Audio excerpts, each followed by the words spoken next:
अस्सलामु अलैकुम वरहमतुल्लाहि वबरकातुहू।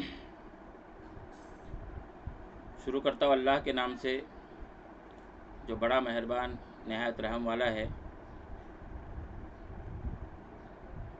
अज़ीज़ तलबा, एसएससी का महा रिवीज़न,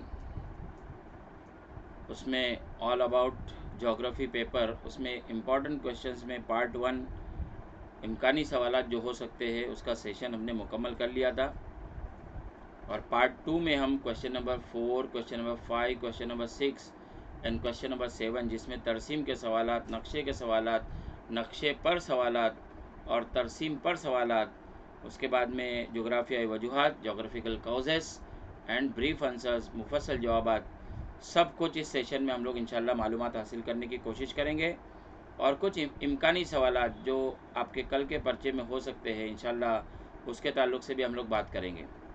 तो चलिए, सबसे पहले आज का ये वीडियो शुरू करने से पहले मेरे एजुकेशनल यूट्यूब चैनल ई गाइडेंस की जानिब से आपको रमज़ान मुबारक की बहुत बहुत मुबारकबाद मैं पेश करता हूँ। और उम्मीद करता हूँ कि अल्लाह ताला हम सब के लिए रमज़ान जो है खैर आफ़ियत का मामला लेकर आएगा और इसमें हम तमाम सेहतमंद रहेंगे, ज़्यादा से ज़्यादा इबादत करेंगे इंशाअल्लाह। तो आखिरी पर्चा है, बिल्कुल जो है घबराइए मत, डरिए मत और मुस्तैदी के साथ में, हिम्मत के साथ में।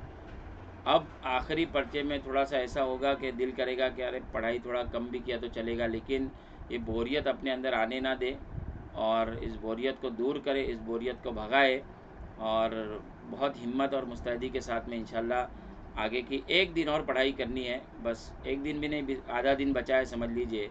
आधा दिन और पढ़ाई कीजिए और इंशाल्लाह बोर्ड इम्तिहानात में आपके मार्क्स बहुत अच्छे आएंगे, यही उम्मीद करता हूँ। क्योंकि प्यारे बच्चों, एक बात याद रखिए, हिम्मत हारना नहीं है। इसलिए क्योंकि आज आप यहाँ पर हो, आज आप अपनी अपनी स्कूल में पढ़ रहे हो, कल आप कौन सी स्कूल और कॉलेजेस में होंगे ये फ़ैसला आपके परसेंटेज करेंगे।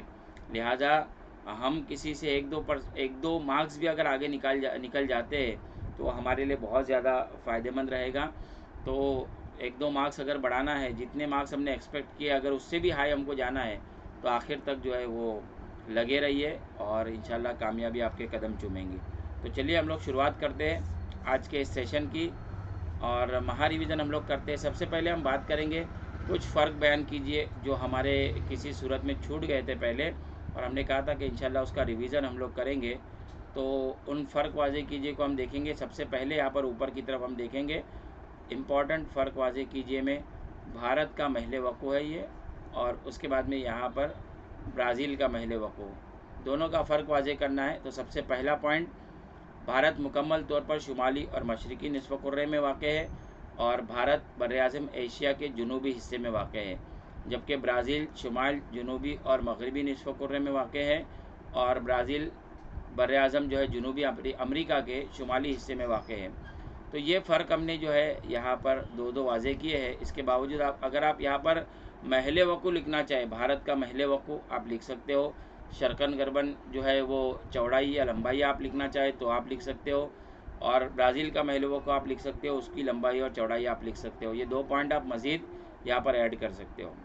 तो यह है भारत का महल वक़ू और ब्राज़ील का महल वक़ू। आगे हम बढ़ते और एक इम्पॉर्टेंट फ़र्क वाज़े कीजिए में भारत का मगरबी साहिल और भारत का मशरक़ी साहिल, ये दोनों में भी फ़र्क वाज़े करने के लिए आता है। तो भारत का मगरबी साहिली इलाका बहर अरब से मुतसिल है और भारत का मशरक़ी साहिली इलाका खलीज बंगाल से मुतसिल है और ये बहर अरब से मुतसिल है। भारत के मगरबी साहिली इलाके में दरियाओं के दहाने पर आपको खाड़ियाँ मिलेगी, मतलब खाड़ियाँ पाई जाती है, और भारत के मशरक़ी साहिल में दरियाओं के दहाने पर आपको ज़्यादातर डेल्टाई इलाका दिखाई देगा। मतलब यहाँ पर खाड़ियाँ है, दूसरी जगह डेल्टा इलाका है। ये कुछ फ़र्क है जो आप लोगों को नज़र आएगा। नेक्स्ट हम लोग आगे बढ़ते हैं, ये भी इम्पॉर्टेंट है और उसमें है भारत का जो है मजमुआ जज़ाइर लक्षद्वीप और भारत का मजमुआ जज़ाइर अंडमान निकोबार, मतलब अंडमान निकोबार और उसके अलावा जो है लक्षद्वीप जज़ाइर, इन दोनों के बारे में फ़र्क वाज़े करना है। तो भारत का मजमुआ जज़ाइर लक्षद्वीप बहर अरब में वाक़ है, इसको याद रखना है कि ये बहर अरब में है, और यहाँ पर ये भारत का मजमुआ जज़ाइर अंडमान निकोबार खलीज बंगाल में है, मतलब ये बहर अरब में और ये खलीज बंगाल में। लक्षद्वीप जज़ाइर निस्बतन छोटे छोटे और कम ऊंचाई वाले हैं, छोटे हैं जज़ाइर और कम ऊंचाई वाले हैं, जबकि अंडमान निकोबार जो जज़ाइर है वो बड़े हैं और ज़्यादा बुलंद है। इसको याद रखना है, ठीक है। अगर लक्षद्वीप जज़ाइर की बात करें तो 1 लाख छोटे छोटे, लक्ष्य का मतलब होता है लाख, 1 लाख छोटे छोटे जज़ाइर का जो है वो मजमुआ है। उसी तरह से जज़ाइर अंडमान निकोबार में जो है निस्बतन बड़े जज़ाइर आपको देखने को मिलेंगे। आगे हम बढ़ते हैं, उसमें और एक इम्पॉर्टेंट पार्ट है, वो है भारत का मगरबी घाट और भारत का मशरक़ी घाट। तो भारत के मगरबी घाट की अगर बात करें तो दक्कन की सतह मुर्तफ़ा के मगरबी हद से मुतसिल भारत का मगरबी घाट है, और दक्कन की सतह मुर्तफ़ा के मशरक़ी हद से मुतसिल भारत का मशरक़ी घाट है। और दूसरा फ़र्क ये है कि भारत का मगरबी घाट जो है निस्बतन कम चौड़ा और ज़्यादा ऊंचा है, इसको ध्यान में रखना है। इसको दो अलग अलग पॉइंट भी आप बना सकते हैं। भारत का मगरबी घाट निस्बतन कम चौड़ा है और भारत का मगरबी घाट निस्बतन ज़्यादा ऊंचा है। और यहाँ पर 2 पॉइंट आप इस तरह से बना सकते हो कि भारत का मशरक़ी घाट जो है वो निस्बतन चौड़ा है और कम ऊंचा है। ये 2 अलग अलग पॉइंट भी यहाँ पर बन सकते हैं। आगे बढ़ते हैं हम। नेक्स्ट है भारत के कुदरती जंगलात और उसी के साथ साथ में ब्राज़ील के कुदरती जंगलात। तो भारत खत इस्तवा से फासले पर वाक़, इस वजह से भारत का मुंतक़ा हार्रा के घने सदाबहार बारानी जंगलात नहीं पाए जाते, जबकि ब्राज़ील के खत इस्तवा से करीब शुमाली हिस्से में भरपूर बारिश और सूरज की रोशनी पड़ती है। इस वजह से ब्राज़ील के शुमाली हिस्से में मुंतक़ा हार्रा के घने सदाबहार बारानी जंगलात पाए जाते हैं। तो ये 2 बड़े फ़र्क है। उसके बाद में भारत के शुमाली हिस्से में हिमालय के पहाड़ी सिलसिले के इंतहाई बुलंद इलाके में मौसमी फूलों के पौधों के जंगलात, औसत बुलंदी वाले इलाकों में पाइन, देवदार, फर, स्प्रूस जैसे मखरूदी पत्तों वाले दरख्तों के जंगलात और दामन में मखरूज जंगलात पाए जाते हैं। इसके अलावा अगर बात करें हम ब्राज़ील की, तो ब्राज़ील में आप देखेंगे कि इंतहाई बुलंद और बर्फपोश पहाड़ नहीं पाए जाते। इस वजह से भारत में पाए जाने वाले हिमालयाई जंगलात ब्राज़ील में नहीं पाए जाते। आगे हम लोग बढ़ते हैं। एक और फ़र्क, भारत में तनासुब जिन्स और ब्राज़ील में तनासुब जिन्स। तो भारत में तनासुब जिन्स औरतों के लिए नामुवाफिक है, जबकि अगर बात की जाए ब्राज़ील की तो ब्राज़ील में तनासुब जिन्स औरतों के लिए मुवाफिक है। और 2011 की अगर सेंसस की बात करें, जनगणना की बात करें, तो 2011 में भारत में तनासुब जिन्स सिर्फ 974 था, जबकि 2011 में जो है ब्राज़ील में तनासुब जिन्स 1090 था। तो ये एक बड़ा फ़र्क है।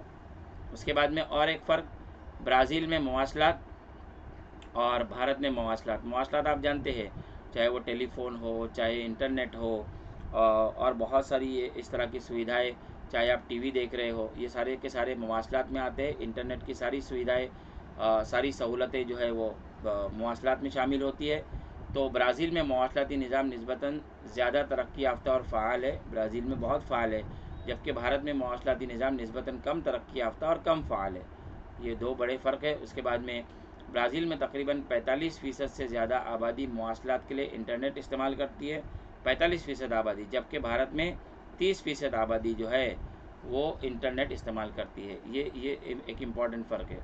उसके बाद देखेंगे भारत का मेयारी वक्त और ब्राज़ील का मेयारी वक्त, ये सवाल जो है जुलाई 2019 में पूछा जा चुका है। तो ये जब जुलाई 2019 में पूछा जा चुका है तो यहाँ पर हमारे लिए ज़रूरी बनता है कि इस सवाल के ऊपर थोड़ा सा हम लोग बात करें। मैं थोड़ा सा कलर चेंज कर लेता हूँ ताकि अच्छे से नज़र आए आप लोगों को। अब यहाँ पर हम देखेंगे कि भारत का मेयारी वक्त और ब्राज़ील का मेयारी वक्त, इनमें क्या फ़र्क होगा।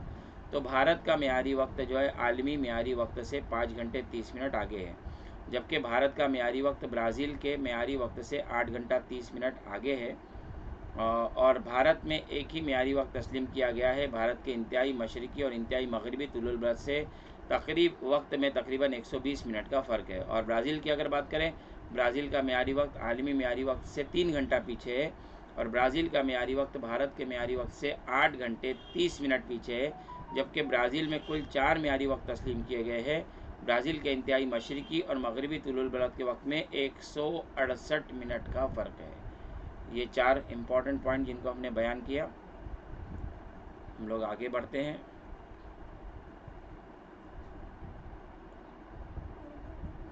चलिए आगे, और एक फ़र्क है कि दरियाए गंगा की वादी में इंसानी बस्तियाँ और उसके अलावा दरियाए अमेज़न की वादी में इंसानी बस्तियाँ, ये दोनों में कितना बड़ा फ़र्क होगा ये आप समझ सकते हो। क्योंकि दरियाए गंगा की वादी में इंसानी बस्तियां घनी और मरकूज़ नौइयत की है। घनी भी है और मरकूज़ है, जहाँ मतलब जाहिर सी बात है जहाँ पर घनी बस्तियाँ होगी वहाँ पर मरकूज़ बस्तियाँ देखने को मिलेगी। और दरिया अमेज़न की वादी में इंसानी बस्तियाँ कम आबाद है, तो कम आबाद होगी तो मुंतशिर होगी, मतलब मरकूज़ और मरकूज़ का फिर अपोजिट वर्ड आ जाएगा मुंतशिर। यहाँ पर घनी है तो मरकूज़ है और कम है तो मुंतशिर है। मुतदिल आबो हवा, ज़रख़ ज़मीन, नक़्ल व हमल के ज़राए की सहूलत वगैरह अवामिल दरियाए गंगा की वादी में इंसानी बस्तियों की तकसीम फैलाव पर मुवाफ़िक असर डालते हैं। जबकि अगर बात किया जाए अमेज़न की वादी की, तो मुज़िर सेहत, आब व हवा, दुश्वार गुजार इलाका, ये सारे के सारे बहुत इंपॉर्टेंट पॉइंट है। मुज़िर सेहत है, दुश्वार गुजार इलाका है, नक़्ल हमल के ज़राए में कमी है वगैरह अवामिल दरिया अमेज़न की वादी में इंसानी बस्तियों की तकसीम और फैलाव पर नामुवाफ़िक असर डालते हैं। यहाँ पर मुवाफ़िक असर डालते हैं, यहाँ पर नामुवाफ़िक असर डालते हैं। चलिए आगे बढ़ते हैं हम लोग। एक और जो है वो फ़र्क भारत में शहरकारी और ब्राज़ील में शहरकारी। तो भारत में निस्बतन शहरकारी कम हुई है और ब्राज़ील की अगर बात करें तो शहरकारी ज़्यादा हुई है। यहाँ पर कम है और यहाँ पर ज़्यादा है। 2011 के आदाद व शुमार के मुताबिक भारत में शहरकारी की शरह सिर्फ 31.2% थी, जबकि यहाँ पर ब्राज़ील में शहरकारी की जो शहरकारी है उसकी शरह जो है 84.6% है। बात करें भारत के शुमाली हिस्से में निस्बतन कम और जुनूबी हिस्से में निस्बतन ज़्यादा शहरकारी हुई है, जबकि ब्राज़ील के शुमाली हिस्से में निस्बतन कम और जुनूब मशरक़ी हिस्से में निस्बतन ज़्यादा शहरकारी हुई है। भारत में सबसे ज़्यादा शहरकारी वाली रियासत जो है वो है गोवा, जबकि ब्राज़ील में सबसे ज़्यादा शहरकारी वाली रियासत है वो है साओ पाउलो। दरिया अमेज़न में आबी नक़्ल हमल और दरियाए गंगा में आबी नक़्ल हमल। अब जाहिर सी बात है कि घनी बस्तियाँ और मुंतशिर बस्तियाँ फ़र्क तो होगा इसमें, और दरिया अमेज़न के वादी में आबी नक़्ल हमल कैसी होगी आप खुद ही जान सकते हैं, बहुत कम होगी, और गंगा में जो आबी नक़्ल हमल ज़्यादा होगी। यहाँ पर हम देखेंगे पहला फ़र्क है, दरिया अमेज़न में ख़ासतौर पर तिजारती उसूलों पर बैनुल अक़वामी आबी नक़्ल हमल की जाती है, सिर्फ तिजारती उसूलों पर, और बैनुल अक़वामी मतलब इंटरनेशनल आबी नक़्ल हमल। और दरियाए गंगा में ख़ासतौर पर अंदरूनी आबी नक़्ल हमल की जाती है, जबकि दरियाए अमेज़न से की जाने वाली आबी नक़्ल हमल का तनासुब निस्बतन ज़्यादा है, और दरियाए गंगा से की जाने वाली आबी नक़्ल हमल का तनासुब जो है वो क्या है, कम है। चलिए आगे बढ़ते हैं। नक्शे के सवालात पर हम लोग आ चुके हैं। ये नक्शा भरने का सवाल है, यहाँ लिखते चलते हैं। नक्शा भरना, तो नक्शा भरने में आप लोगों को नक्शा भरने का जो सवाल आ सकता है, नक्शा भरने के सवाल में आप लोगों को जो है वो इंडिया का मतलब भारत का नक्शा भरने के लिए भी सवाल पूछा जा सकता है।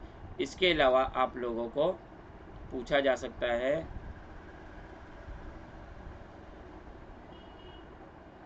ब्राज़ील का नक्शा भरना। तो चलिए सबसे पहले हम लोग बात करेंगे कि मगरिबी हिमालय। तो मगरिबी हिमालय की अगर बात की जाए, आप जानते हैं कि मगरिबी हिमालय जो है, अगर मैं आपसे रिक्वेस्ट करूंगा कि अगर आप लोगों के पास में इस वक्त जो है वो नक्शे अगर मौजूद है तो नक्शे आप साथ में लेकर बैठे, ताकि आप लोगों के लिए भी सहूलत रहे और नक्शा देखकर भरने में आप लोगों के लिए आसानी हो। ठीक है, अगर नक्शा है तो ज़रूर साथ में लेकर बैठे। तो यहाँ पर अगर बात की जाए मगरिबी हिमालय की, तो मगरिबी हिमालय में सबसे पहले आप देखेंगे कि जो सिमत का हमने तयन किया है समतों का, उसमें हम देखेंगे कि ऊपर शुमाल, नीचे जुनूब, यहाँ पर सीधे हाथ की तरफ मशरिक़ और यहाँ पर मगरिब। अब बात हो रही मगरिब के हिमालय की, मतलब यहाँ पर ऊपर की तरफ।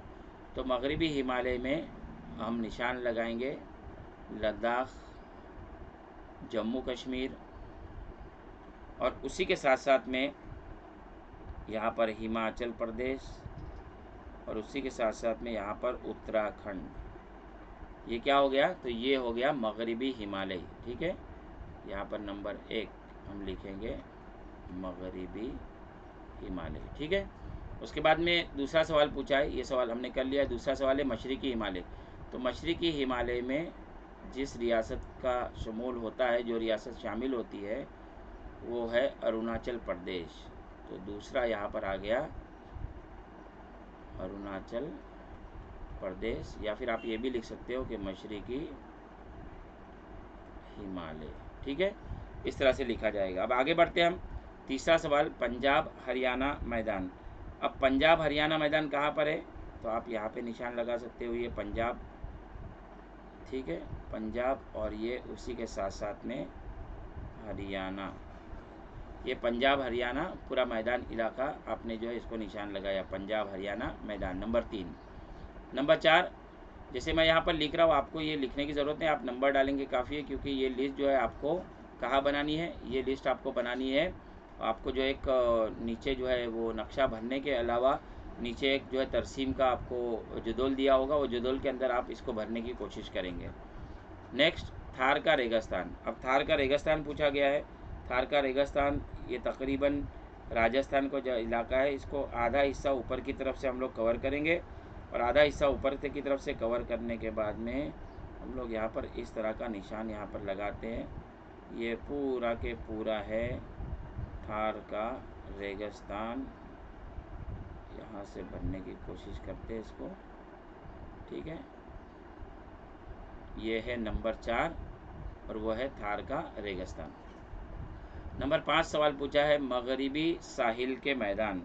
तो मगरिबी साहिल के मैदान की अगर बात करें तो मगरिबी साहिल के मैदान आपको कहाँ पर देखने को मिलेंगे, हम लोग यहाँ से आ गए, ये मगरिबी साहिल के मैदान इस इलाके से लेकर पूरा नीचे की तरफ, ये पूरा इलाका, और इसको आप डार्क कर दे, कुछ कर दे, कोई और निशानी से आप इसको भरे, इस तरह से आप लोग इसको भरे।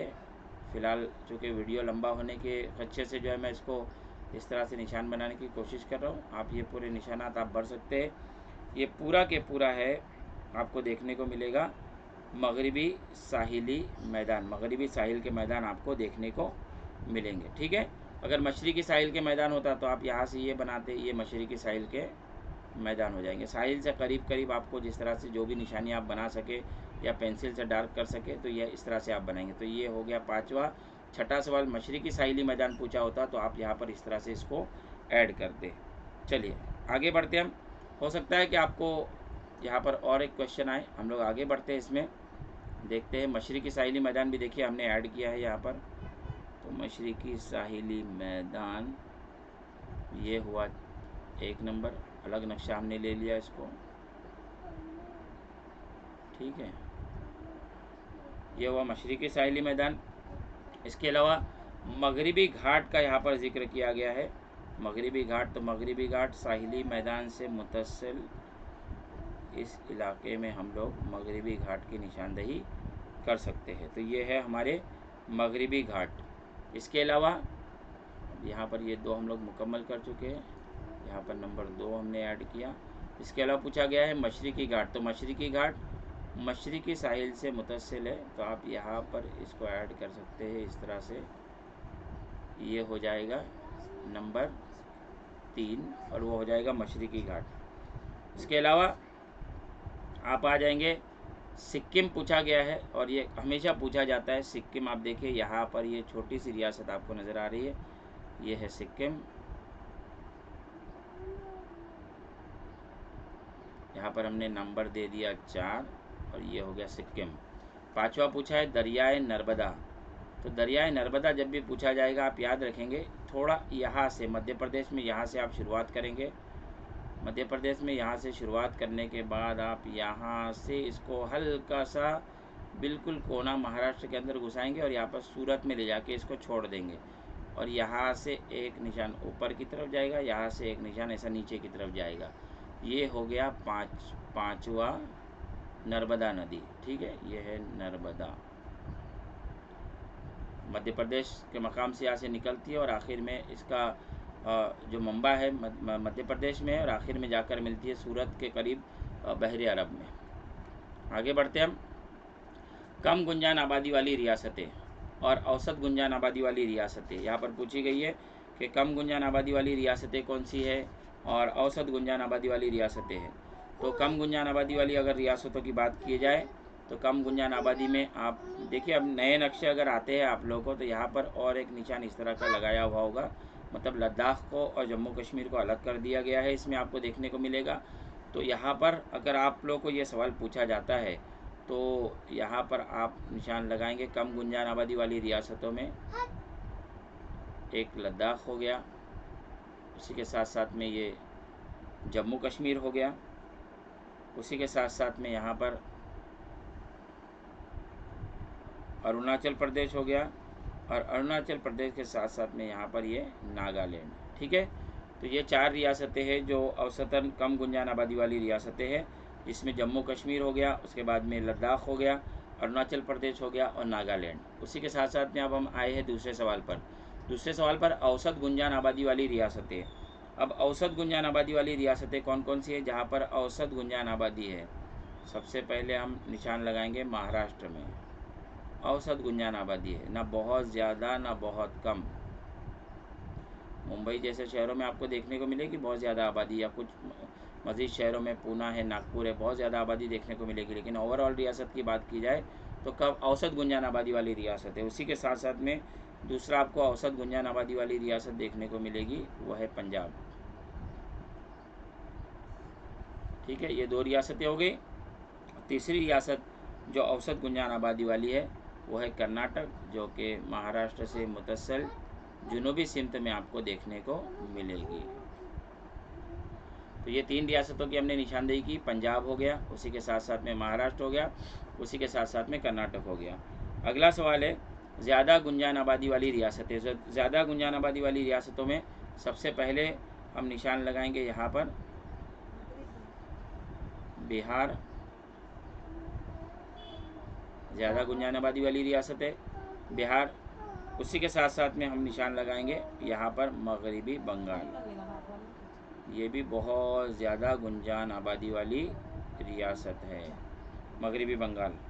तो ये 2 रियासत। उसके अलावा जो है एक और रियासत जो बहुत ज़्यादा गुंजान आबादी वाली रियासत है वो है केरला। तो ये 3 रियासतें हैं। सबसे पहले यहाँ पर बिहार, उसके बाद में मगरबी बंगाल, मगरबी बंगाल आपको देखने को मिलेगा, और तीसरा आपको देखने को मिलेगा वो है केरला। ये 3 रियासतें जो है ज़्यादा गुंजान आबादी वाली रियासत है। चलिए आगे बढ़ते हैं हम लोग। आप लोगों को पूछा जा सकता है अहम बंदरगाहें, और उसी के साथ साथ में जो है वो हवाई अड्डे और अहम रेलवे स्टेशन पूछे जा सकते हैं। सबसे पहले अगर बात करें बंदरगाहों की, तो बंदरगाहों में आप देख सकते हैं कि एक बंदरगाह आपको पूछता है कांडला बंदरगाह। तो कांडला बंदरगाह कहाँ पर है? तो ये आपको देखने को मिलेगा यहाँ पर, ये कांडला बंदरगाह। और उसके लिए निशान कैसे होता है? ये इस तरह का निशान होता है, ये निशान, ये है कांडला बंदरगाह। ठीक है,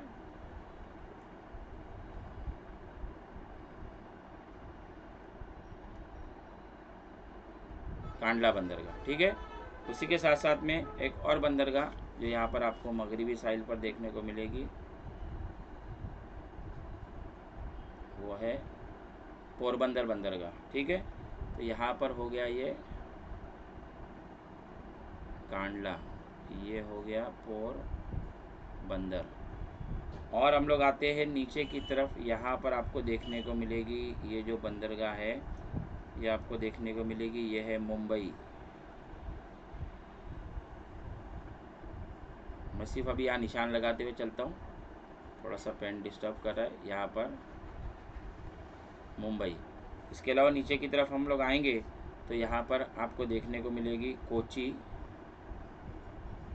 ये निशान आप बराबर ध्यान में रखेंगे, कोची। उसी के साथ में और नीचे की तरफ आएंगे, यहाँ पर आप देखेंगे मशरकी साहिल पर, तो आपको देखने को मिलेगा चेन्नई, चेन्नई। ठीक है, उसी के साथ साथ में यहाँ पर आपको देखने को मिलेगा कोलकाता।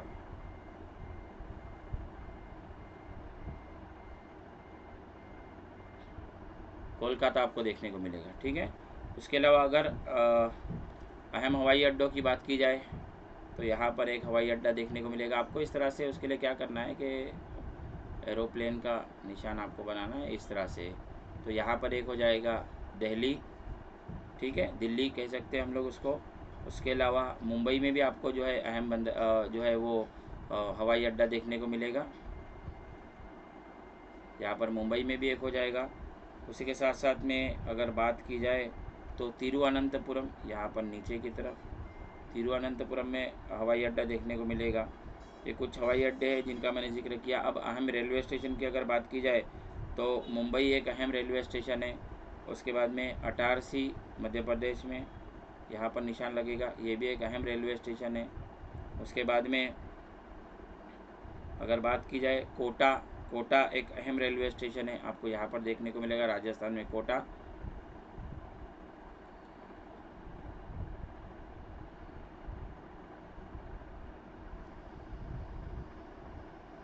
उसी के साथ साथ में अगर हम बात करें अहम रेलवे स्टेशन की, तो एक नागपुर यहाँ पर आपको देखने को मिलेगा, नागपुर, ये भी एक अहम रेलवे स्टेशन है, नागपुर। तो ये कुछ रेलवे स्टेशन है जिनका मैंने जिक्र किया। उसके अलावा अगर एक और जिक्र करें, यहाँ पर आपको देखने को मिलेगा, ये है बेंगलोर, अहम शहर है। और उसी के साथ साथ में यहाँ पर हवाई अड्डा भी है, बेंगलोर का जिक्र होगा यहाँ पर, ये भी आप देखेंगे। ठीक है, तो हवाई अड्डे में बेंगलुरु अभी नाम हो गया है, बेंगलुरु, दिल्ली, पूना, तिरुवनंतपुरम, पूना भी यहाँ पर हो जाएगा, मुंबई से करीब में, आप यहाँ पर निशान लगाएंगे पूना का। ठीक है, तो ये कुछ अहम रेलवे स्टेशन, बंदरगाह है, इनका मैंने जिक्र किया। हम लोग चलते हैं अब, चूँकि भारत का नक्शा हम लोग देख चुके हैं, अब ब्राज़ील के नक्शे की तरफ चलते हैं और ब्राज़ील के नक्शे में कुछ इम्पॉर्टेंट निशानदेही हम लोग करने की कोशिश करेंगे। सबसे पहले बात करेंगे रकबे के लिहाज से सबसे छोटी रियासत। जो रकबे के लिहाज से सबसे छोटी है, जिसे भारत में है गोवा, यहाँ पर आप देखेंगे रकबे के लिहाज से ब्राज़ील की सबसे छोटी रियासत आपको यहाँ पर नज़र आ रही है, ये वाली है। और इसका आप नाम जानते हैं, इसका नाम है सेरगिपे।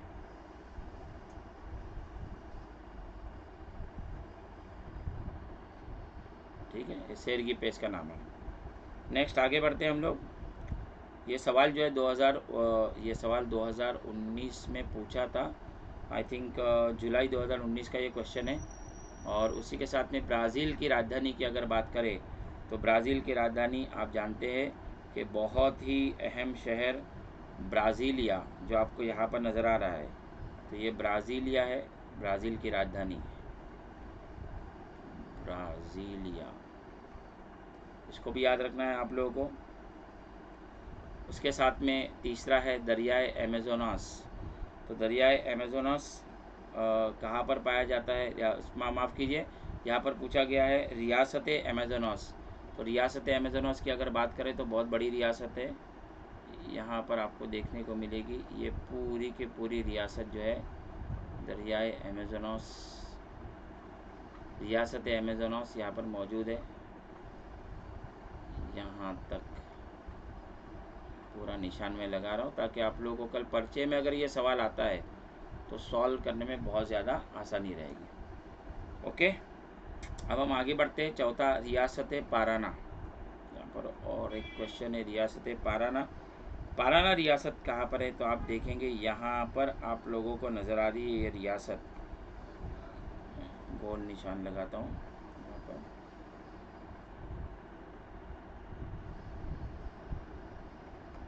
यह है रियासत पाराना।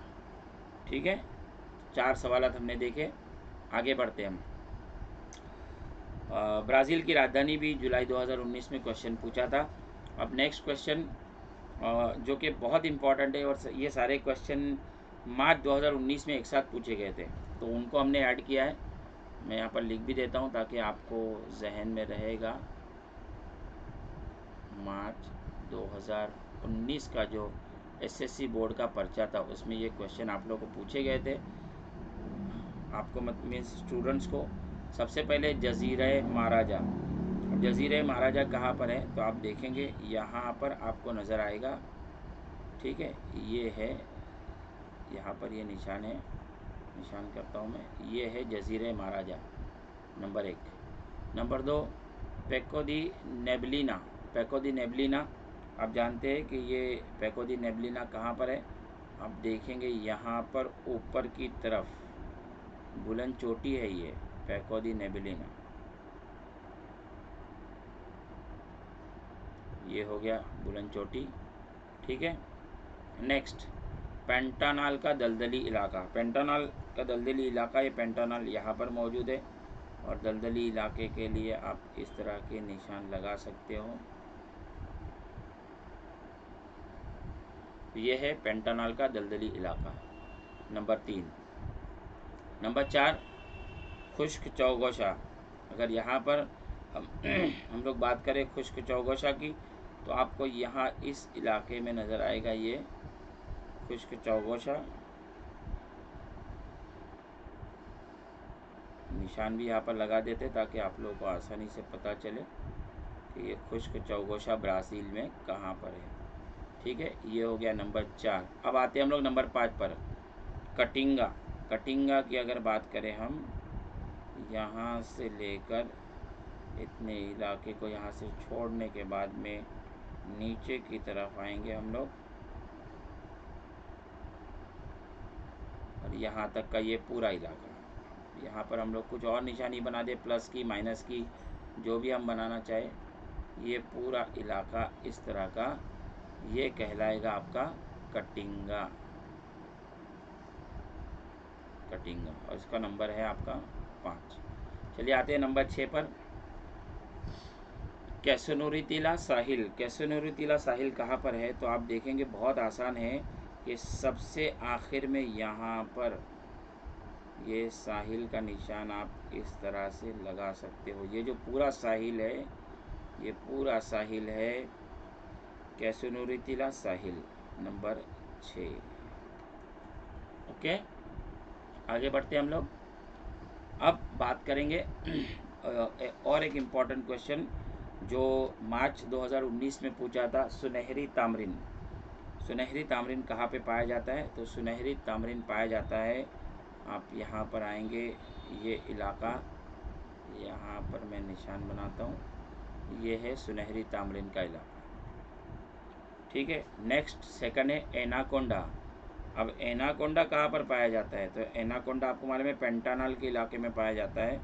तो ये एनाकोंडा का इलाका है, खबरदार रहिए, बच के रहिए एनाकोंडा से। ठीक है, चलो ये तो मजाक हो रहा है, लेकिन आपको जहन में रहेगा कि ये एनाकोंडा का इलाका है। ठीक है, नंबर 2 पेंटानल का इलाका, एनाकोंडा का। Next Condor. अब कोंडोर परिंदा जहाँ पर पाया जाता है, यहाँ पर पाया जाता है ये कोंडोर, पेको दी नेबलिना की वादी में, यहाँ पर। इसको नंबर दे देंगे हम 3।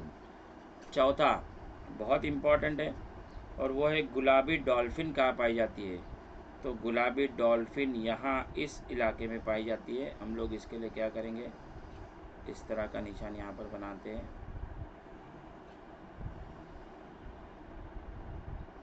तो ये गुलाबी डॉल्फिन यहाँ पर पाई जाती है, नंबर 4। ठीक है, समंदर के अंदर बनाएंगे, मतलब ये कौन सा समंदर है, जुनूबी बहरे ओकियानुस। आगे बढ़ते हैं हम, ब्राज़ील में एनाकोंडा पाया जाने वाला इलाका। अब देखिए, हमने इससे पहले आप लोगों को कहा था कि ब्राज़ील में एनाकोंडा कहाँ पर पाया जाता है। इन रियासतों को भी ऊपर से थोड़ा कवर करेंगे, और ये पूरा इलाका जहाँ पर पाया जाता है दुनिया का सबसे ख़तरनाक सांप, सबसे बड़ा सांप, और वो है एनाकोंडा, पेंटानल का इलाका। ये हो गया नंबर 5। उसके बाद में हम आ जाते हैं नंबर 6 पर, पंपास का घास का खित्ता। देखिए, एनाकोंडा के लिए भी जुलाई 2019 में क्वेश्चन पूछा जा चुका है। इसके अलावा पंपास का घास का खित्ता जुलाई 2019 में ये भी क्वेश्चन पूछा जा चुका है। तो पंपास का घास का खित्ता कहाँ पर है, इसको याद रखना बहुत ही ज़्यादा आसान है। ये आखिर की जो रियासत है, इसमें आप इस तरह का निशान लगाएंगे, मतलब घास बना देंगे इस तरह की, और ये पंपास का घास का खित्ता, ये हो जाएगा नंबर 6। तो ये 6 सवाल हमने यहाँ पर सॉल्व कर लिए। आगे बढ़ते हैं हम।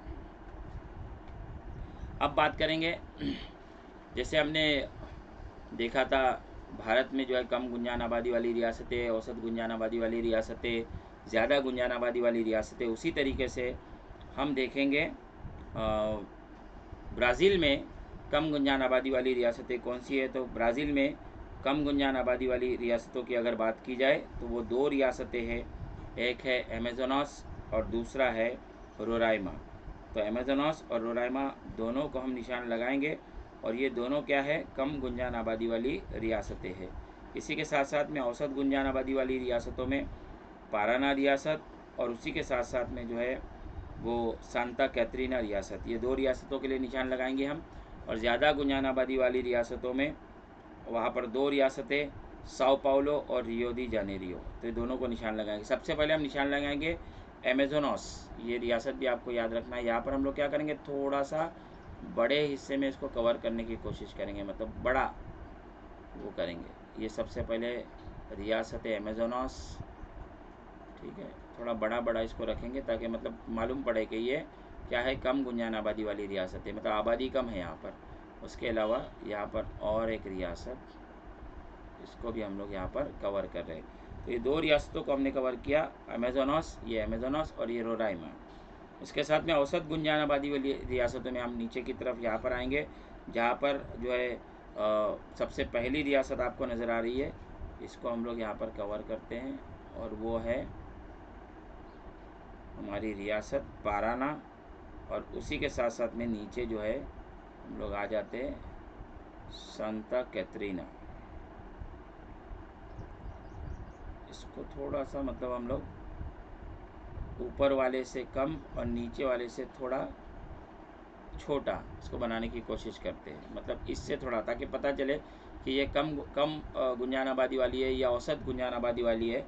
अब ज़्यादा गुंजान आबादी वाली रियासतों में ये दो रियासतें जो बहुत ज़्यादा गुंजान आबाद रियासतें हैं, तो नज़दीक नज़दीक थोड़ा सा हम लोग ड्रॉ करने की कोशिश करेंगे ताकि पता चले इससे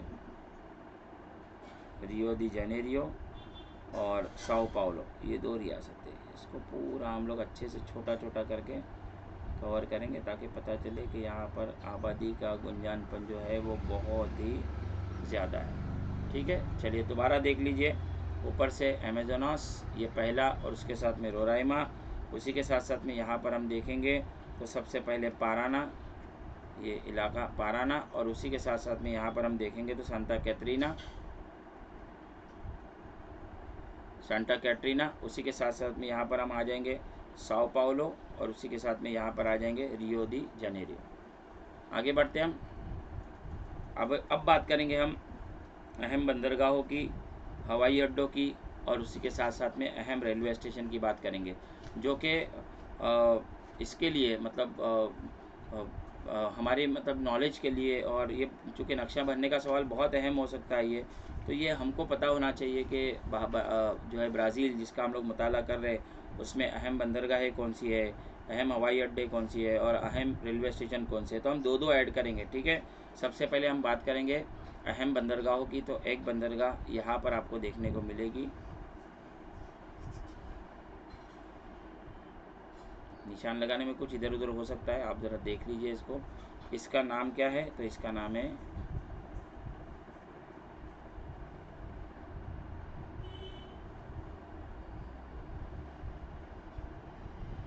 मीनास, ठीक है।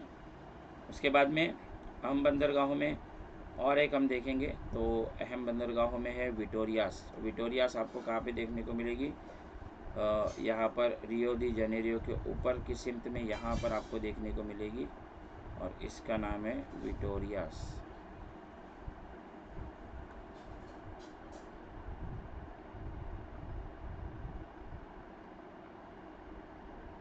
विटोरियास, ठीक है, विटोरिया है शायद, विटोरियास नहीं है, स को हम लोग अवॉइड करते हैं, ठीक है, विटोरिया, ओके।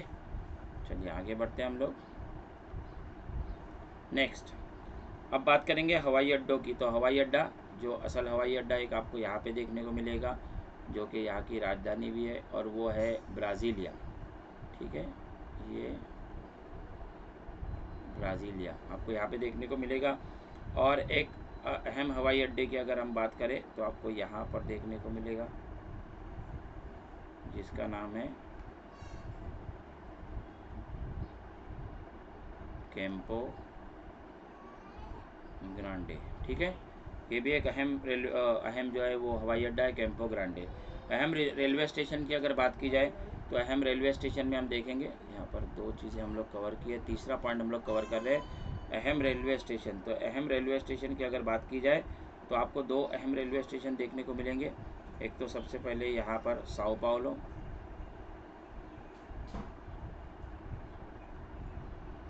और उसी के साथ साथ में यहाँ पे आपको देखने को मिलेगा रियो दी जेनेरियो,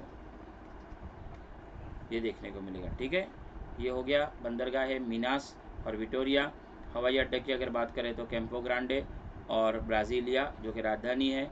अहम रेलवे स्टेशन की अगर बात की जाए तो साओ पाउलो और रियो दी जानेरो। आगे बढ़ते हैं हम। कुछ क्वेश्चंस यहाँ पर आप लोगों को पूछे गए हैं रिलेटेड टू, अगर हम बात करें तो आपके नक्शे पर सवाल, मतलब नक्शे पर सवाल करना, नक्शे पर कौन से सवाल पूछे जाते हैं उसके बारे में हम लोग यहाँ पर देख रहे हैं। तो सबसे पहले थोड़ा सा मैं आपको पीछे जो हम लोग जहाँ पर यादा कर रहे थे वहाँ पर लेकर जाता हूँ।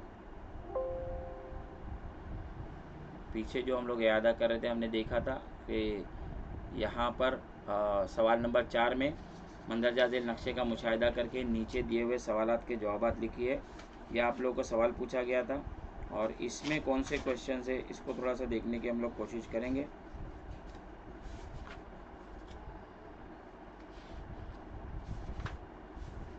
चीज़ों को हम लोग यहाँ पर ऐड करते हैं।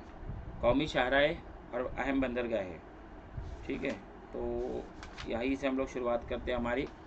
और यहाँ पर हम देखेंगे पहला क्वेश्चन कौन सा पूछा गया है।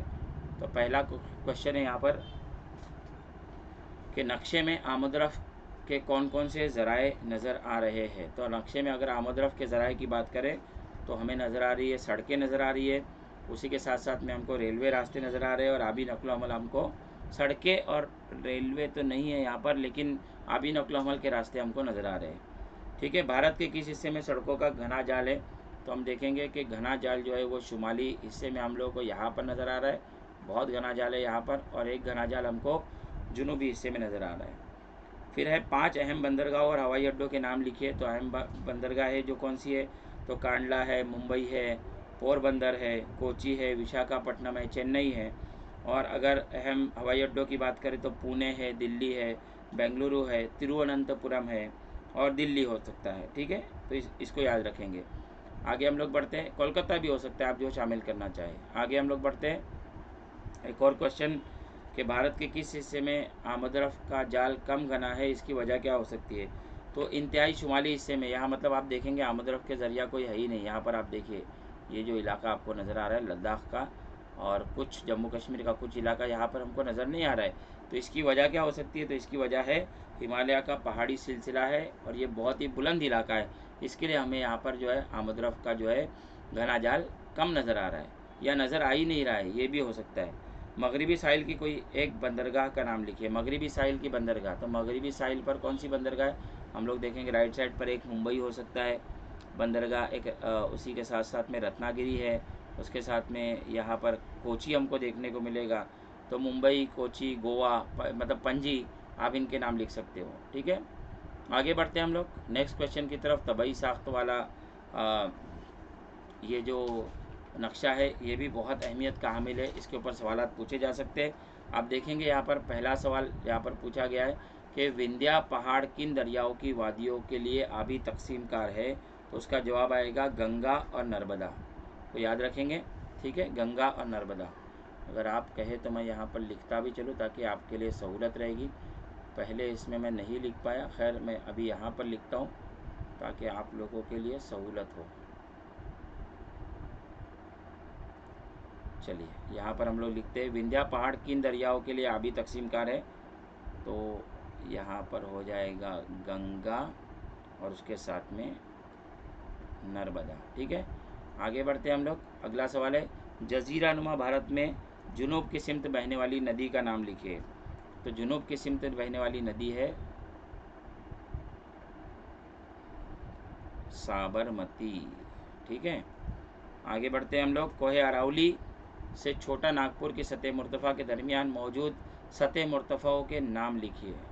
जो हो चुका है इसको हम लोग टिक मार्क करते हुए चलते हैं। तो सतह मुर्तफ़ाओं के नाम क्या हो जाएंगे, मालवा है, उसके बाद में मेवाड़ है, मेवाड़ के बाद में यहाँ पर मैं ऐड करता हूँ बुंदेलखंड, बुंदेलखंड के बाद में और एक मैं ऐड करता हूँ बाघेलखंड, बाघेल खंड। ठीक है, इसको ऐड किया हमने। आगे बढ़ते हैं हम लोग। मशरिकी घाट की चोटियों के नाम लिखिए। तो मशरकी घाट की चोटियों का नाम क्या है? तो वो है महेंद्र गिरी। गिरी का मतलब भी पर्वत ही होता है। चौथा सवाल हमने ऐड किया। पाँचवें पर हम आए हैं। सह्याद्री पहाड़ की ऊंचाई किस सिमत में बढ़ती चली जाती है? किस सिमत में बढ़ती चली जाती है? जुनूब। माफ़ कीजिए, मैं सिमत बोल रहा, असल में लफ्ज़ है समत है। तो समत में, किस समत में बढ़ती चली जाती है? जुनूब में। आप चाहे तो स्क्रीनशॉट ले सकते हैं यहाँ से लिखा हुआ। आगे बढ़ता हूँ मैं एक और नक्शे की तरफ। कौमी शाहराह और बंदरगाह है। ये रिपीट हुआ है, तो रिपीट हुआ तो इसको हम लोग अवॉइड करके चलते हैं, ठीक है। आगे और एक नक्शा आपको देखने को मिलेगा। हम आ चुके हैं जो नक्शा जो है ये ब्राज़ील का नक्शा है। और ब्राज़ील के नक्शे पर कौन से सवाल पूछे गए हैं हम उनको देखने की कोशिश करते हैं। सबसे पहला सवाल है, अमेज़न दरिया की वादी की बुलंदी के मदारिज बताइए। तो बुलंदी के मदारिज क्या है? आप यहाँ पर देख सकते हैं 0 से 200। तो बुलंदी के मदारिज क्या है? यहाँ 0 से 200, ठीक है। आगे बढ़ते हैं हम लोग। अमेज़न दरिया की वादियाँ कौन सी दो बुलंद ज़मीनों के दरमियान है? दो बुलंद ज़मीनें आप यहाँ पर ऊपर की तरफ देख सकते हैं। एक आपको नज़र आएगा गयाना बुलंद चोटी और दूसरा आपको नज़र आएगा ब्राज़ील बुलंद चोटी, और उनके बीच में अमेज़न दरिया की वादियाँ। तो यहाँ पर गयाना बुलंद ज़मीन और ब्राज़ील बुलंद ज़मीन। जवाब क्या होगा? गयाना बुलंद ज़मीन और ब्राज़ील बुलंद ज़मीन मीन्स हाईलैंड। पेको दी नेबलिना चोटी की बुलंदी लिखिए। अब यहाँ पर हम देखेंगे पेको दी नेबलिना, यहाँ पर चोटी दी हुई है, बुलंदी कितनी नज़र आ रही? थोड़ा सा हम लोग क्या करते हैं, इसको जूम करते हैं। यहाँ पर आपको नज़र आएगा क्या दिया हुआ है, ठीक है। थोड़ा सा आप देखिए यहाँ पर पेको दी नेबलिना, और चोटी की हाइट कितनी दी हुई है? 3014, ठीक है, 3014। इसको हम लोग ऐड करेंगे यहाँ पर 3014।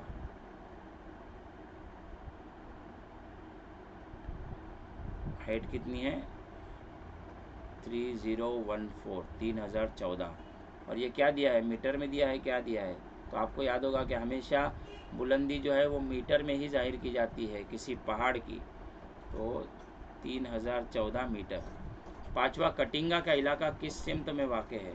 अब कटिंगा का सीमा, जो कटिंगा का इलाका आप यहाँ पर देखिए, ये कटिंगा है पूरा, यहाँ से ये पूरा, यहाँ से ये पूरा कटिंगा का इलाका। अब कौन सी सिमत में है? तो आप देखेंगे शुमाल, जुनूब, मशरिक, मगरिब। तो शुमाल मशरिक, ठीक है, शुमाल मशरिक की सिमत में है। यहाँ पर आप लिखेंगे शुमाल मशरिकी सिमत, ठीक है। आगे बढ़ते हैं हम लोग। जोग्राफियाई वजूहात पर आ चुके हैं। उससे क्या करना है हमको? यहाँ पर मैं इसको थोड़ा स्टॉप करता हूँ और हम लोग फिर हमारे नक्शे पर आते हैं और यहाँ पर कुछ सवालात हम लोग देखने की कोशिश करते हैं, ठीक है। यहाँ पर जो कुछ सवालात ऐड किए हुए और कुछ नक्शे मैंने यहाँ पर ऐड किए हुए जो आप लोगों को नज़र आ रहे हैं, तो थोड़ा सा हम इसको देखने की कोशिश करते हैं और सवालात जानने की कोशिश करते हैं। एक सवाल यहाँ पर पूछा है कि भारत देश की सरजमीन की वसअत दर्जाती कद्र तलाश कीजिए। अब दर्जाती कद्र की अगर हम लोग बात करेंगे तो हम देख सकते हैं कि दर्जाती कद्र में यहाँ पर नीचे से देखेंगे कि अर्जुल बलदी वसअत की अगर बात करें तो 8.4 से यहाँ पर शुरू होता है। बॉल पेन हाईलाइट करता हूँ मैं यहाँ पर, ठीक है। ये कहाँ से शुरू हो रहा है? देखेंगे 8 जो है वो 4। थोड़ा सा पेन का कलर चेंज कर लेता हूँ मैं ताकि आपको अच्छे से नज़र आए। रेड कर देते हैं हम लोग। तो 8.4 यहाँ पर हम देखेंगे 8.4 से लेकर शुमाली अर्जुल बलद से 37.6 यहाँ पर ऊपर की तरफ 37.6, हाँ, शुमाली अर्जुल बलद। और अगर तुलुल बलदी वसत अगर देखेंगे तो 68 दर्जा यहाँ से शुरू होता है। देखिए आप, ये 68 दर्जा जो है वो मशरिकी तुलुल बलद से लेकर 97 यहाँ पर ये आएगा। यहाँ पर देखिए ये 96 के बाद में यहाँ पर 97, 97.25 यहाँ पर हो जाएगा ये, ठीक है। ये 97.25 ये यहाँ पर आ गया, ये ऊपर की तरफ यहाँ पर आ गया, ठीक है। ये शुरू हुआ, ये जो कॉर्नर है वो यहाँ से आ गया, ये वाला, और ये कॉर्नर यहाँ से। तो ये अर्जुल बलदी और तुलुल बलदी वसत हो गई, ठीक है। एक और क्वेश्चन यहाँ पर है कि भारत की रियासत उत्तर प्रदेश का पड़ोसी मुल्क कौन सा है। अब उत्तर प्रदेश का पड़ोसी मुल्क कौन सा हो सकता है, ये है उत्तर प्रदेश, और इसका पड़ोसी मुल्क है नेपाल, ठीक है। आपको नज़र आ रहा होगा, तो नेपाल सही जवाब है। उसके बाद में अगला सवाल है, भारत की रियासत राजस्थान के पड़ोस में कौन सा मुल्क है। राजस्थान के पड़ोस में कौन सा मुल्क है, तो यहाँ पर आपको नज़र आएगा पड़ोस में मुल्क है पाकिस्तान। नेक्स्ट, महाराष्ट्र के मगरिब में कौन सा समंदर है, तो महाराष्ट्र के मगरिब में, ये महाराष्ट्र है, इसके मगरिब में कौन सा समंदर है, तो ये बहरे अरब, ठीक है। नेक्स्ट, भारत के ज़मीनी सरहद से मुतसिल कौन कौन से ममालिक हैं। भारत के ज़मीनी सरहद से मुतसिल ममालिक कौन कौन से है, तो आपको यहाँ पर देखने को मिलेगा। शुरू यहाँ से करते पाकिस्तान, ऊपर की तरफ आप देखेंगे कि यहाँ पर जाकर मिल रहा है ये है अफ़गानिस्तान। उसके बाद ये में यहाँ पर चीन, यहाँ पर नेपाल, यहाँ पर भूटान, और यहाँ पर म्यांमार, और यहाँ पर बांग्लादेश, ठीक है। ये सब कुछ भारत की ज़मीनी सरहद से मुतसिल है। चलिए एक और क्वेश्चन हम लोग देखते हैं, और इसके ऊपर क्वेश्चन जानने की कोशिश करेंगे। कौन से क्वेश्चन पूछे, अमेज़ॉन दरिया की वादी की बुलंदी के मदारिज बताइए। तो ये क्वेश्चन हम लोग इससे पहले देख चुके हैं, सिफर से 200 मीटर। अमेज़ॉन दरिया की वादियाँ कौन से दो बुलंद ज़मीनों के दरमियान है, तो वो भी आपको नज़र आ रहा होगा। एक तो ये गयाना की बुलंद चोटी, और दूसरा ब्राज़ील की बुलंद चोटी। उसके बाद में अगला सवाल है, दरिया अमेज़ॉन की वादी के अलावा 200 मीटर से कम बुलंद इलाके कहाँ पर है, तो वो पैराग्वे दरिया की वादी के इलाका है, और जुनूबी हिस्से में पंपास का, यहाँ पर हम देख सकते हैं ये पंपास का इलाका यहाँ पर आपको देखने को मिलेगा, ठीक है। इसके ऊपर ये कुछ क्वेश्चन है, हम लोग आगे बढ़ते हैं एक और नक्शे की तरफ जो आपको देखने को मिलेगा, और दरसी किताब के सफ़ा नंबर 25 के ऊपर है 4.1। यहाँ पर पूछा गया नक्शे में मसावी हरारती खतूत के लिहाज से ब्राज़ील का औसत दर्जा हरारत कितना है। तो ब्राज़ील का औसत दर्जा हरारत की अगर बात की जाए तो हम देख सकते हैं कि कम से कम आपको यहाँ पर नज़र आ रहा है 18 सेल्सियस, और ज़्यादा से ज़्यादा हमको नज़र आ रहा है 28 सेल्सियस। आप ऊपर देख सकते हैं यहाँ पर 23 भी है, उसके साथ में 23 भी नज़र आ रहा है, यहाँ पर 18 और 28, तो 18 से 28 हमको नज़र आएगा। तो हमारा जवाब होगा 18 दर्जा सेल्सियस से 28 दर्जा सेल्सियस तक। नेक्स्ट, ब्राज़ील के किस हिस्से में बारिश ज़्यादा होती है। ब्राज़ील के किस हिस्से में बारिश ज़्यादा होती है अगर इसकी बात की जाए तो वो अमेज़ॉन की वादी जो है यहाँ पर बारिश बहुत ज़्यादा होती है। ब्राज़ील की तरफ कौन कौन सी सिमतों से हवाएं आती है, तो ब्राज़ील की तरफ शुमाल मशरिक़ और जुनूब मशरिक़ की सिमत से हवाएं आती है। और ब्राज़ील के किस हिस्से में औसत दर्जा हरारत कम है, तो ब्राज़ील के पैराग्वे पेराना दरियाओं की वादी के हिस्से में औसत दर्जा हरारत कम है।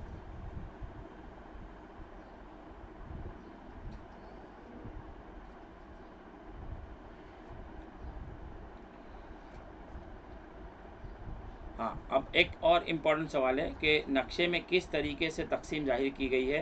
तो नक्शे में ब्राज़ील में औसत सालाना दर्जा हरारत दिखाने के लिए मसावी कद्र का तरीका और औसत बारिश दिखाने के लिए साये का तरीका इस्तेमाल किया गया। मतलब एक तो साये का तरीका इस्तेमाल किया गया है जो कि तरसीम की किस्म है, और दूसरा जो है वो मसावी कद्र का तरीका इस्तेमाल किया गया है। एक कद्र के एक पट्टे में लिए जाते हैं इस तरह से।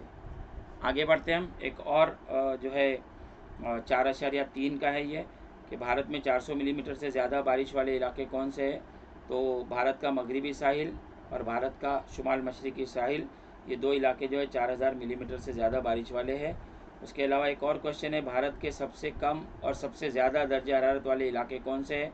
तो भारत में थार का रेगिस्तान है, जजीरा नुमा सबसे ज़्यादा दर्जा हरारत वाला है, और कोहे हिमालय का इलाका कम दर्जा हरारत वाला है। उसके अलावा भारत में चलने वाली हवाओं के समत बताइए, इन हवाओं के नाम क्या है। तो भारत में चलने वाली हवाओं के समत जुनूब मगरिब से शुमाल मशरिक़ की तरफ है, और जुनूब मगरिबी हवाओं को मौसमी हवाएं मतलब मानसूनी हवाएं कहा जाता है। भारत में किन हवाओं के सबब बारिश होती है। तो भारत में आप नक्शा देखकर बहुत आसानी से लिख सकते हो कि मगरिबी मौसमी मतलब मानसूनी हवाओं की वजह से बारिश होती है।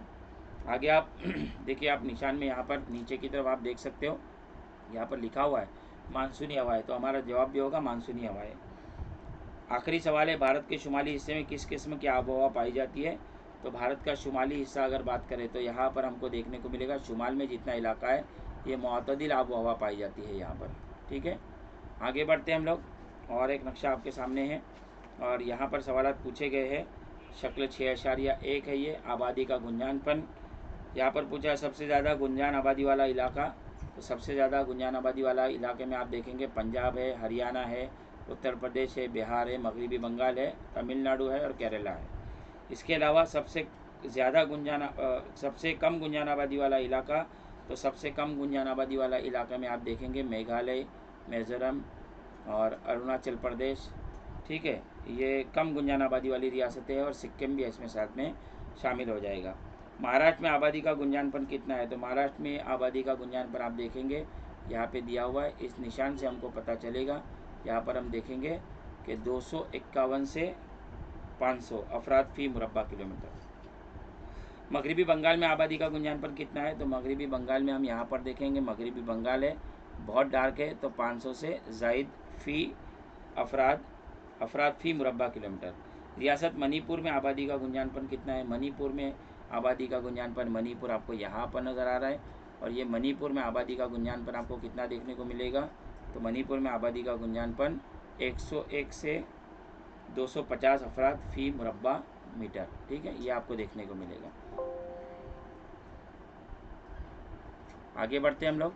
यहाँ पर रियासतों के नाम भी आपको याद रखना है। यहाँ पर सबसे पहले जम्मू कश्मीर, हिमाचल प्रदेश, पंजाब, उत्तराखंड, हरियाणा, यहाँ पर दिल्ली, उसी के साथ साथ में उत्तर प्रदेश, राजस्थान, गुजरात, मध्य प्रदेश, बिहार, झारखंड, ये छत्तीसगढ़, ये उड़ीसा, मगरबी बंगाल, उसी के साथ साथ में सिक्किम, उसी के साथ साथ में आसाम, ऊपर अरुणाचल प्रदेश, उसी के साथ में नीचे मशरकी रियासतों में नागालैंड, मणिपुर, मिज़ोरम, त्रिपुरा और यहाँ पर मेघालय। नीचे हम आ जाएंगे तो हमको देखने मिलेगा यहाँ पर महाराष्ट्र, उसी के साथ साथ में तेलंगाना, बाजू में हमको देखने को मिलेगा नीचे की तरफ आंध्र प्रदेश, यहाँ पर भारत की सबसे छोटी रियासत गोवा, यहाँ पर कर्नाटक, यहाँ पर केरला और यहाँ पर तमिलनाडु। ठीक है, यहाँ पर जो जज़ायर हमको देखने को मिल रहे हैं ये अंडमान निकोबार जज़ायर, और यहाँ पर जो जज़ायर देखने को हमको मिल रहे हैं ये लक्षद्वीप जज़ायर, इसको भी याद रखेंगे आप। एक और जो है ब्राज़ील का नक्शा हमारे सामने है, जिसमें ब्राज़ील का आबादी का गुंजानपन बताया गया है। तो ये जो है आप लोगों को 6.2 की तस्वीर में आपको देखने को मिलेगा। सवाल यहाँ पर पूछा गया है कि ब्राज़ील के कौन से इलाकों में आबादी बड़े पैमाने पर मरकूज़ है? तो हमको देखने मिलेगा 2 इलाके हैं। एक तो ये है, आपको नज़र आ रहा है ज़्यादा आबादी वाला इलाका, रियो दी जानेरो और साओ पाउलो। उसी के साथ में हमको पूछा गया है ब्राज़ील के कौन से इलाकों में आबादी बहुत कम है? तो अमेज़नस ये इलाका, यहाँ पर आबादी बहुत कम है। और इसी के साथ साथ में अगला सवाल है रियासत अलागोस में आबादी का गुंजानपन कितना है? अब यहाँ पर अलागोस आप देखेंगे कहाँ पर है, यहाँ पर आपको नज़र आ रहा है, और इसमें आबादी का गुंजानपन कितना है? तो हम देखेंगे यहाँ पर निशान के हिसाब से 101 से 150 अफराद फी मुरब्बा किलोमीटर। रियासत उमापा में आबादी का गुंजानपन कितना है?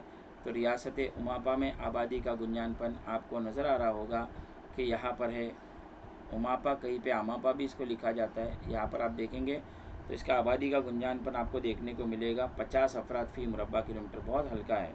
और रियासत रियो दी जनेरो में आबादी का गुंजानपन कितना है? सबसे ज़्यादा आपको नज़र आ रहा है, ये निशान आप देखिए, इससे आपको पता चलेगा। नीचे देखेंगे 301 से 500 जो है फ़ी मुरब्बा किलोमीटर आपको देखने को मिलेगा।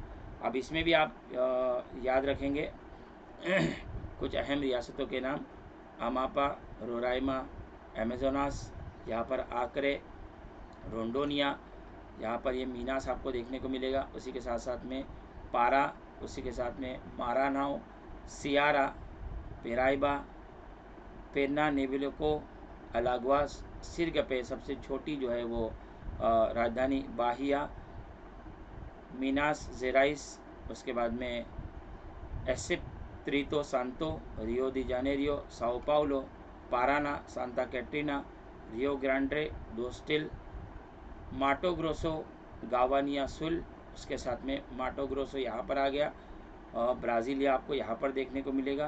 तो ये कुछ रियासतों के नाम है जो आपको याद रखना बहुत ज़्यादा ज़रूरी है। आगे हम लोग बढ़ते हैं। एक और अहम नक्शा आप लोगों के सामने है, जिसमें जो शक्ल 9.11 से लिया गया है 90 सबक का। मार्च 2019 में सवाल पूछा जा चुका है इसके ऊपर कि ये नक्शा क्या जाहिर करता है। तो ये नक्शा क्या जाहिर करता है?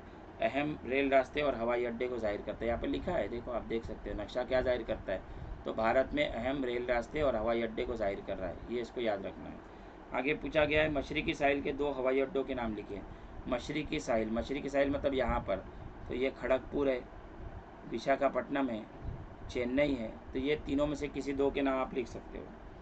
नेक्स्ट आगे बढ़ते हैं हम।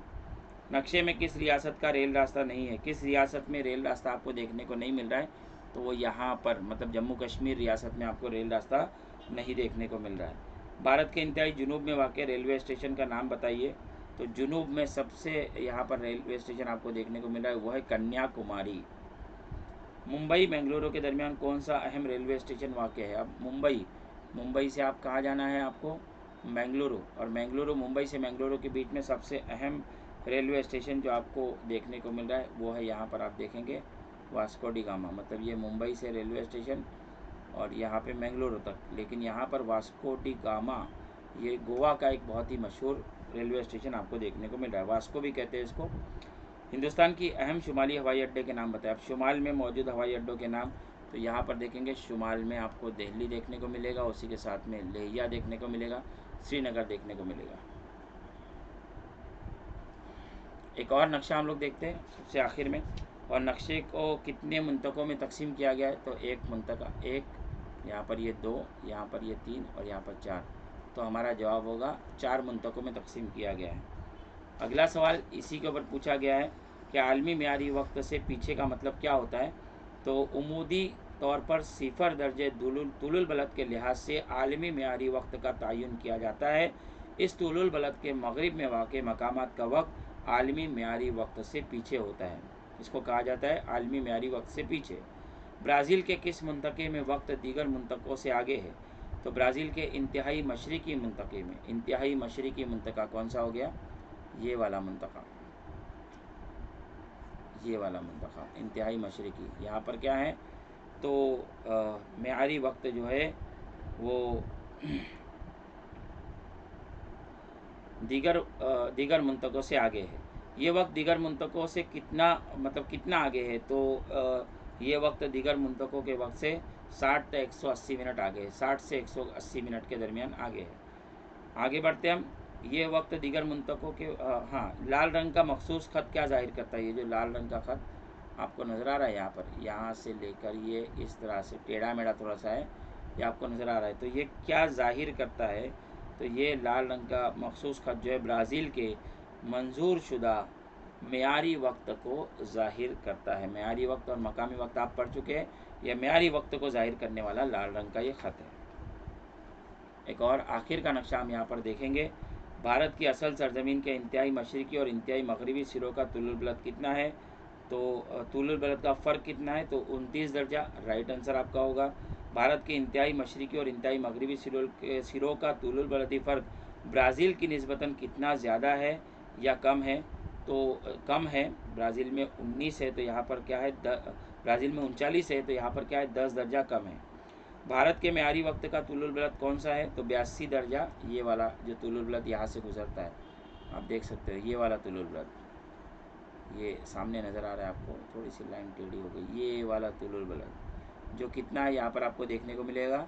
मशरिक 82 दर्जा 30 मिनट, भारतीय मियारी वक्त का तुलुल बलद। भारत के मियारी वक्त और ग्रीन तुलुल बलद के वक्त में कितना फ़र्क है? यह सब आपको मालूम होना चाहिए। दर्जात में अगर बताना है तो 82 दर्जा 30 मिनट अभी आपने देखा। और भारत के मियारी वक्त और ग्रीन तुलुल बलद के वक्त का ज़मानी फ़र्क बताइए। अगर ज़मानी फ़र्क की अगर बात करेंगे तो ज़मानी फ़र्क हो जाएगा 5 घंटे 30 मिनट। किसी भी मोबाइल में भी अगर आप इसको चेक करेंगे तो आपको IST इंडियन स्टैंडर्ड टाइम अगर 5 घंटा 30 मिनट पे है हम लोग, तो ये आपको देखने को मिलेगा। चलिए अब बात करते हैं हम लोग तरसीम की।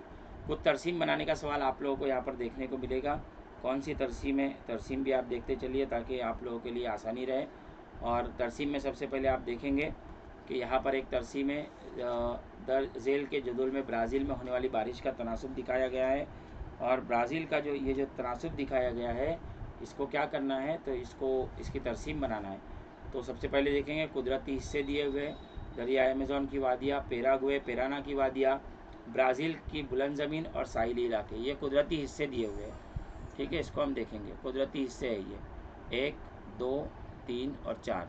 और सालाना औसत बारिश यहाँ पर कितनी हो रही है, 2000। उसके बाद में यहाँ पर कितनी है, 1500 मिलीमीटर, यहाँ पर 600 मिलीमीटर और यहाँ पर 1200 मिलीमीटर। और फिर सवाल भी पूछा है, ब्राज़ील में सबसे ज़्यादा सालाना औसत बारिश का इलाका कौन सा है। आपकी बनाई हुई तरसीम में एक्स महवर पर क्या जाहिर करता है, एक्स महवर, और ब्राज़ील की बुलंद ज़मीन की बारिश बयान कीजिए। अब जवाबात हम देखेंगे। ये हमारी तरसीम हमने बनाई, यहाँ पर हम देखेंगे ये पहला, ये दूसरा, ये तीसरा और ये चौथा। और यहाँ पर दरिया अमेज़न की वादी, पेराग्वे पेराना की वादियाँ, बुलंद ब्राज़ील बुलंद ज़मीन और साहिली इलाके।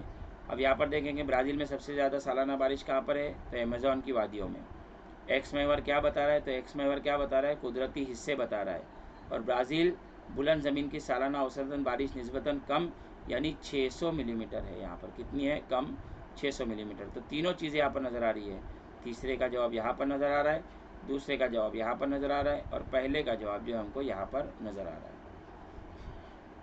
आगे बढ़ते हैं हम लोग। झेल के जदवल में भारत में औसत अरसे हयात के आदाद व शुमार दिए गए हैं और इन की मदद से हमको तरसीम बनानी है, ख़ती तरसीम बनानी है। देखिए पहली तरसीम कौन सी थी, सुतूनी तरसीम थी, यहाँ पर ख़ती तरसीम पूछा गया है। तो ख़ती तरसीम में हम देखेंगे, सबसे पहले हमको नज़र आएगा यहाँ पर साल दिया है और यहाँ औसत अरसे हयात 1960 में 41, 1970 48, 1980 में 54, 1990 में 58, 2000 में 63, 2010 में 67। और यहाँ पर सवाल पूछा 1960 से 2010 के 50 वर्षों में औसत अरसे हयात में कितने सालों का इजाफा है। दिए हुए आदात के मुताबिक किस दहाई में औसत अरसे हयात सबसे ज़्यादा इजाफा हुआ था और आपकी बनाई हुई तरसीम में सालाना फ़र्क कितना है। तो यहाँ पर देखेंगे ये पूरा बनाया हमने 1960 से लेकर यहाँ पर ये फिगर जा रहे हैं 1960 से ऊपर 1970, 1980, 1990, 2000 और 2000 से लेकर 2010। ये पूरा फ़र्क जो हमने यहाँ पर वाज़े करने की कोशिश की हुई है। और यहाँ पर इस फ़र्क को वाज़े करने के साथ साथ में ये तरसीम मुकम्मल हुई और यहाँ पर हमने लिखा जवाबात 1960 से 2010 के 50 वर्षों में औसत अरसे हयात 26 साल का फ़र्क है। साथ ही साथ यहाँ पर दी हुई शुमारियाती मालूमात के मुताबिक 1960 और 1970 के दहाई में औसत अरसे हयात में सबसे ज़्यादा इजाफा हुआ है। 1960 से 70 के बीच में यहाँ पर आपको नज़र आएगा ये वाला फ़र्क सबसे ज़्यादा है। उसी के साथ साथ में एक और सवाल है कि तरसीम के आदाद व शुमार में सालाना फ़र्क कितना है। तो ये आप देखेंगे 1960 से 70, 70 से 80, 80 से 90, 90 से 2000, 2000 से 2010। तो ये फ़र्क है 10 सालों का। आगे बढ़ते हैं हम। एक और तरसीम आपको नज़र आएगी, दर्ज झेल शुमारियाती मालूमात की मदद से कसीर खती तरसीम बनाइए और दर्ज झेल सवालों के जवाब दीजिए। इसमें आप सबसे पहला देखेंगे कौमी पैदावार में तिजारत का हिस्सा फ़ीसद में दिया गया है भारत और ब्राज़ील। 1970 में आप देखेंगे 8 है और 17 है ब्राज़ील में, 8 भारत में। 1980 की अगर बात की जाए तो 15 भारत में, 20 ब्राज़ील में। 1990 की बात की जाए तो 18 भारत में, 15 ब्राज़ील में। 2000 की बात की जाए तो 28 भारत में, 24 ब्राज़ील में। 2010 की बात की जाए तो 50 भारत में, 25 ब्राज़ील में। 2016 की बात की जाए तो भारत में 40 और ब्राज़ील में 26। अब नक्शे के ज़रिए देखिए आप, यहाँ पर ये जो पहला आप लोगों को तरसीम देखने को मिलेगी, यहाँ पर ये नज़र आ रही है हमको ब्राज़ील की। ठीक है, ये ब्राज़ील की तरसीम है। उसी के साथ साथ में ख़ती तरसीम में कसीर ख़ती तरसीम है, यहाँ से शुरू हुई, ऊपर की तरफ गई और यहाँ पर ये नीचे की तरफ आई, फिर यहाँ से नीचे की तरफ आती हुई हमको नज़र आ रही है। 1970 से 2016 तक का ये जो सफ़र है भारत का, ये है कौमी पैदावार। यहाँ पर पूछा है भारत की कुल कौमी पैदावार में तिजारत का हिस्सा कितना है, ज़्यादा है। तिजारत का हिस्सा ज़्यादा है, किस मुल्क की कौमी पैदावार में तिजारत का हिस्सा ज़्यादा है, ये ऊपर सवाल है। तो भारत में 2016 में भारत की कुल कौमी पैदावार में तिजारत का हिस्सा कितना था, तो तिजारत का हिस्सा आप देखेंगे यहाँ पर आपको नज़र आएगा 40%। ठीक है, 40%। और 1980 में यहाँ पर सवाल है कि ब्राज़ील की कौमी पैदावार में तिजारत का हिस्सा कितना था, तो 1980 में आपको देखने को मिलेगा, नीचे की तरफ आप देखेंगे यहाँ पर आपको नज़र आ रहा होगा, और वो है 20%। आगे बढ़ते हैं हम। एक और तरसीम शहरकारी का रुझान बता रहा है जो 1961 से लेकर 2011 तक शहरकारी का रुझान है। और सवाल भी आदादोशुमार में सालाना फ़र्क कितना है, जिसको हम इंटरवल कहते हैं। किस दहाई में शहरकारी का रुझान सबसे कम है और किस दहाई में शहरकारी का रुझान सबसे ज़्यादा है, यहाँ पर ये तरसीम बनाई गई है। पहले इंटरवल की अगर बात करें तो वो है 10%। 1961 से 71 की दहाई के दौरान शहरकारी की रफ्तार सबसे कम है और 1971 से 81 की दहाई के दौरान शहरकारी की रफ्तार सबसे ज़्यादा तेज़ आपको देखने को मिलेगी। यहाँ पर आप देखेंगे 1961, 1971, 1981, 1991, 2001 और उसी के साथ में 2011। आगे बढ़ते हैं हम। अहम जोग्राफियाई वजूहात की अगर बात की जाए तो कुछ अहम वजूहात है, आप इसको नोट डाउन कर ले या आप इसको लिख ले तो ज़्यादा बेहतर है। सबक नंबर 2 से आप देखेंगे एक अहम वजूहात में भारत को नौजवान मुल्क की हैसियत से देखा जाता है, इसको आप नोट डाउन कर ले। नेक्स्ट, ब्राज़ील को आलमी कॉफ़ी का प्याला कहा जाता है। कुछ स्टूडेंट कह रहे हैं कि अगर जवाब बता दिया जाए तो बहुत अच्छी बात है। चलिए मैं डिस्कस करने की कोशिश करता हूँ कि भारत की आबादी में काम करने वाले गिरोह मतलब लोगों नौजवानों का तनासुब ज़्यादा है। भारत की आबादी का तकरीबन 51% हिस्सा काम करने वाले लोगों का है और भारत की आबादी में गैर फ़ाल मतलब काम न करने वाले बूढ़े बच्चों के गिरोह का अफराद का तनासुब बहुत कम है। इसलिए कहा जा सकता है कि भारत को नौजवान मुल्क कहा जाता है। ब्राज़ील को आलमी कप का प्याला कहा जाता है। कॉफ़ी की पैदावार में ब्राज़ील दुनिया में पहले नंबर पर है। दुनिया भर में कॉफ़ी की कुल पैदावार में ब्राज़ील का हिस्सा 40% है और दुनिया में सबसे ज़्यादा कॉफ़ी बरामद ब्राज़ील में होती है। इसी वजह से ब्राज़ील को आलमी कॉफ़ी का प्याला कहा जाता है। नेक्स्ट, तीसरे सबक से एक इम्पॉर्टेंट जो है वजूहात पूछी जा सकती है। भारत के मगरबी और मशरक़ी साहिली इलाकों में फ़र्क पाया जाता है। तो मगरबी घाट के बेशतर पहाड़ी सिलसिले मगरबी साहिल तक फैले हुए हैं। इस वजह से मगरबी साहिल निस्बतन कह सकते हैं हम कि चट्टानी है और इसकी चौड़ाई निस्बतन कम है और भारत के मगरबी साहिली इलाकों में बेशतर मकामात पर खाड़ियाँ नज़र आती है। भारत का मशरक़ी साहिल दरियाओं के साथ बहकर लाने वाले कीचड़ के जमा होने से बना है। भारत के मशरक़ी साहिल के बेशतर मकामात पर डेल्टा बन गए हैं। इन वजूहात की बिना पर भारत के मगरबी और मशरक़ी साहिलों में फ़र्क पाया जाता है। एक और आपको सवाल पूछा जा सकता है, दरियाए अमेज़न के मुकाबले में दरियाए गंगा की आबी आलूदगी के असरात अवामी ज़िंदगी पर ज़्यादा होते हैं। एक और क्वेश्चन, हिमालय के तकरीबन तमाम दरिया साल भर बहते रहते हैं। सबक नंबर 4 से अगर हम बात करें आबो हवा तो एक आप निशान लगा लें कि ब्राज़ील में मुंतक़े हार्रा के गर्दबादी तूफ़ान कम आते हैं। जुलाई 2019 में पूछा गया था। कुदरती नबातात और हैवानात 5वां सबक, तो हिमालय के बुलंद इलाकों में नबातात की बहुत कम तादाद पाई जाती है और ब्राज़ील का शुमाली हिस्सा घने जंगलात से घिरा हुआ है। जुलाई 2019 में पूछा जा चुका है। एक और सवाल, भारत में जंगली जानवरों की तादाद दिन ब दिन कम होती जा रही है। नेक्स्ट हम लोग आ जाते हैं सबक नंबर 6 पर। सबक नंबर 6 से एक अहम सवाल हो सकता है कि आबादी एक अहम वसीला है, जो जुलाई 2019 में सवाल पूछा जा चुका है। इंसानी बस्तियों की अगर बात करें, मार्च 2019 में सवाल पूछा जा चुका है। शुमाल मशरिकी ब्राज़ील में बस्तियां गुंजा नहीं है। नेक्स्ट हम लोग आ जाते हैं सबक नंबर 9 पर। शुमाली भारत के मैदानी इलाकों में रेलों का जाल फैला हुआ है। मार्च 2019 में सवाल पूछा जा चुका है। एक और सवाल, भारत में कुदरती तनों के सबब सियाहती पेशे का मुस्तकबिल रोशन है। इनको आप ऐड कर लेंगे। अब हम लोग आते हैं डायरेक्टली हमारे आखिरी चैप्टर की तरफ, आखिरी सवाल की तरफ, जो है कि सवाल नंबर 7। बहुत ही अहम और मुफस्सल जो इम्कानी सवालात है जो आपको पूछे जा सकते हैं इम्तिहान में, वो कौन से हो सकते हैं। बहुत सारे स्टूडेंट्स इंतज़ार कर रहे थे इन सवालात का कि हमें पता चले कि कौन से सवालात हैं।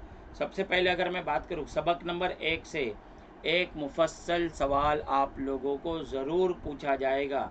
तो सबक नंबर 1 के तमाम मुफस्सल जवाबात आप ज़रूर याद कर ले, बहुत बहुत बहुत वेरी इंपॉर्टेंट है।